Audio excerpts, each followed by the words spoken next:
Halo guys, welcome back to my channel Anigars. Kali ini admin akan membahas tentang alur cerita anime Tonikaku Kawaii Kawaii Kawaii yang diproduksi oleh Studio Seven Arts dan diproduseri oleh banyak sekali. Mohon maaf kalau admin tidak bisa menyebutkannya satu persatu ya. Langsung saja berawal dari skin di mana sang tokoh utama terluka cukup parah dan banyak mengeluarkan darah, namun berhasil terselamatkan oleh seorang wanita.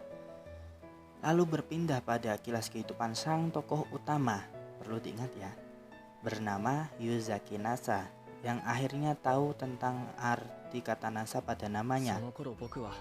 Alhasil dia berusaha belajar dengan giat untuk melampaui cahaya melebihi NASA pada realita kehidupan kita. Karena usahanya tadi, bisa dibilang sekarang dia pun jadi anak yang pintar dalam ilmu pengetahuan dan prestasi akademik sekolah. Di saat penentuan tentang SMA-nya, ia mendapat saran dari gurunya agar membahas tentang SMA lanjutannya dengan orang tuanya terlebih dahulu ya. Dan setelah itu dia pulang, namun pada saat perjalanan pulang ke apartemennya, dia melihat seorang bidadari yang dari bulan, bukan dari langit. Perlu diingat ya, sangat kawaii banget guys.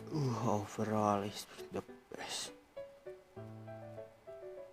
Namun saat dia berusaha menghampirinya, tiba-tiba terjadilah suatu tragedi. Namun itu bukan jadi masalah utamanya. Dia pun tetap bertekad kuat untuk menyatakan rasa cinta pandangan pertamanya. Langsung setelah itu dia mendapat jawaban asalkan si Nasakun menikahinya, sang perempuannya menerimanya. Intinya gitu ya. Silahkan kalian nonton sendiri. Kalau yang belum menonton, kalian sudah, mohon maaf ya. Langsung setelah kejadian itu jadi dia nembaknya, bisa dibilang gitu ya. Dan si cewek pun menerima asalkan dia menikahinya. Jadi kan jangan cuma main-main gitu, nikah gitu harusnya. Singkat cerita, dia pun lulus dari sekolah dan bekerja dengan giat sambil menunggu gadis tadi ya, yang cinta pertamanya tadi. Saat dia terbengong, tiba-tiba bel berbunyi dari depan pintunya, dan betapa kagetnya Nasakun setelah dia tahu bahwa gadis cinta pertamanya menghampirinya.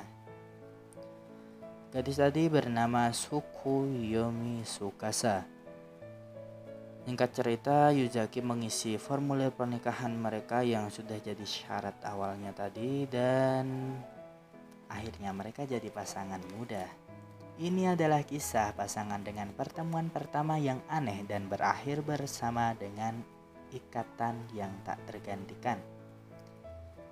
Setelah itu kehidupan pasangan muda ini pun dimulai dari tidur bersama hingga bingung milih futon di malam pertama pernikahan mereka, sampai nyari perlengkapan cewek serta dalemannya. Ya karena kan hidup sendiri, jadinya kan butuh perlengkapan juga buat cewek, karena sebelumnya hidup sendiri bukan sama cewek. Inilah masa-masa pengantin baru. Di saat mereka ke pemandian pada keesokan paginya, di sana ada Ari Sugawa Kaname yang biasa jaga ya, biasa yang mengurusi pemandian tersebut, dan merasa sangat kaget setelah tahu mereka sudah menikah. Lalu menanyai kejelasan cerita dari Nasakun. Setelah itu sang istri bertemu dengan Ari Sugawa Aya, yakni putri pemilik pemandian serta kakaknya Kaname. Jadi Kaname itu juga putri pemilik pemandiannya.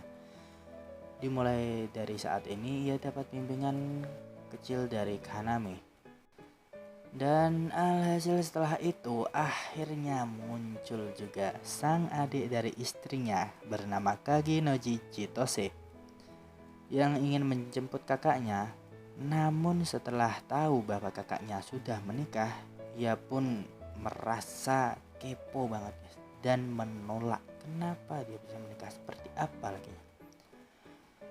Setelah ia bertemu langsung dengan suaminya, dia pun langsung full down up guys. Oke, langsung marah.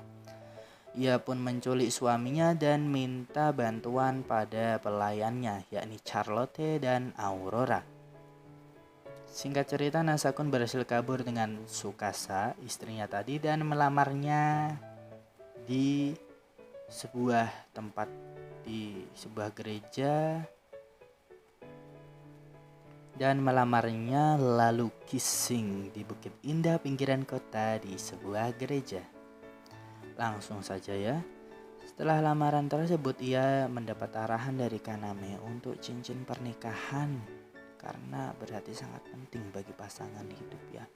Meskipun telat tapi ya kan itu kenangan nikah. Setelah itu, ketika ia memberikan Tsukasa-chan yang terlihat merasa kesepian saat akan dia tinggal kerja, ia pun kissing. Setelah kerja, ia pun akhirnya memutuskan untuk beli cincin pernikahan dan meminta pendapat sang istri. Singkatnya, sang istri memutuskan oke lah, gak apa-apa beli, dan akhirnya mereka membeli cincin pernikahan.